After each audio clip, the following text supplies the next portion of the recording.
परमेश्वर के वचन के अध्ययन में आप सबका स्वागत है, क्योंकि आज का दिन बहुत शुभ है। एक वचन का भाग मैं धीरे से पढ़ूंगी, ज़रूर जब आप सुनते हैं इस पर ध्यान लगाइएगा। इफिसियों 1 उसका 3 से। हमारे प्रभु यीशु मसीह के परमेश्वर और पिता का धन्यवाद हो कि उसने हमें मसीह में स्वर्गीय स्थानों में सब प्रकार की आत्मिक आशीषें दी है, जैसे उसने हमें जगत की उत्पत्ति से पहले उसमें चुन लिया।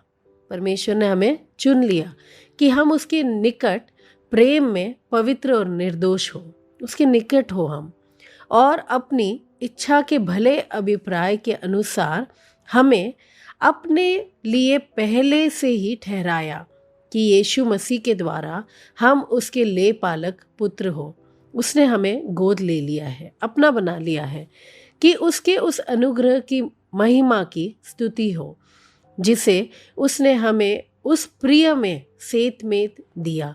हमें प्रभु यीशु मसीह के द्वारा मेल की आत्मा में प्रभु ने हमें एक कर दिया अपने में। हमको उसमें उसके लहू के द्वारा छुटकारा अर्थात अपराधों की क्षमा उसके उस अनुग्रह के धन के अनुसार मिला है। हमारे पाप क्षमा हो गए, परमेश्वर में हम एक हो गए, हम उसके हो गए। आगे वो वचन यूँ कहता है, उसके उस अनुग्रह के धन के अनुसार मिला है, जिसे उसने सारे ज्ञान और समझ सहित हम पर बहुतायत से किया, क्योंकि उसने अपनी इच्छा का भेद उस भले अभिप्राय के अनुसार हमें बताया, जिसे उसने अपने आप में ठान लिया था कि समयों के पूरे होने का ऐसा प्रबंध हो कि जो कुछ स्वर्ग में है और जो कुछ पृथ्वी पर है, सब कुछ वह मसीह में एकत्र करे। यशाया में ऐसा लिखा है, परमेश्वर की योजना और इंसान की योजना दोनों बहुत ही भिन्न है, अलग है। परमेश्वर जो सोचता है वो बहुत ऊंचा है, लेकिन हम इंसान की सोच अलग है।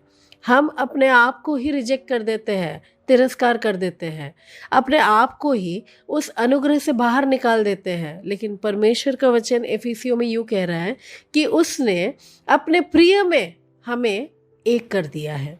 He has accepted us in his beloved।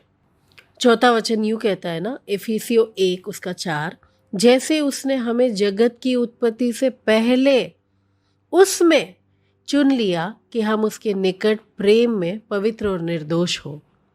उत्पत्ति जब हम सोचते हैं, हमें वो 2 पेड़ याद आते हैं। क्या वो बगीचा अहम था? क्या वो 2 पेड़ अहम थे? नहीं, मैं और आप अहम थे। परमेश्वर के लिए उत्पत्ति के पहले से ही हम, आप और मैं अहम थे। We were important.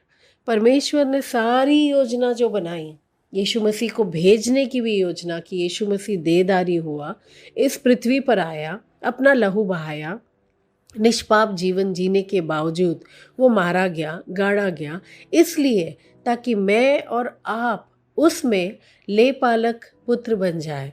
सच में हम उसमें एक हो जाए, उसके निकट हम रहें। तो मैं और आप उसकी सोच में पहले से थे। परमेश्वर का वचन यूँ कहता है यशाया में कि एक माँ भी अपने बच्चे को भूल जाएगी, लेकिन वो हमें कभी नहीं भूलता।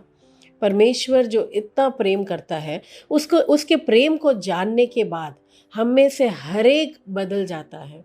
हम जैसे चल रहे थे, जैसे हमारी जीवन शैली थी, वैसे ही नहीं हो सकता है। जब भी उसके क्रूस को देखें, जब भी उसके प्रेम को देखें, हम बदल जाते हैं। और सच में उस बदलाव में आज हम समर्पण करें।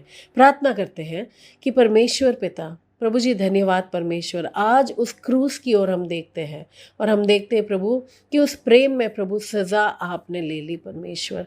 धन्यवाद प्रभु। और जब प्रभु आपने हमें प्रभु हमारे पापों में परमेश्वर रहने नहीं दिया प्रभु, लेकिन अब प्रभु जैसे गलातियों में लिखा है, हम हमारे पापों के लिए मर चुके हैं लेकिन मसीह में हम जीवित हो चुके हैं। आज प्रभु तुझ में हम जीवित रहना चाहते हैं और उसमें प्रभु हम चलना चाहते हैं परमेश्वर। धन्यवाद प्रभु आपके प्रेम के लिए। यीशु के नाम से प्रार्थना मांगते हैं, आमीन।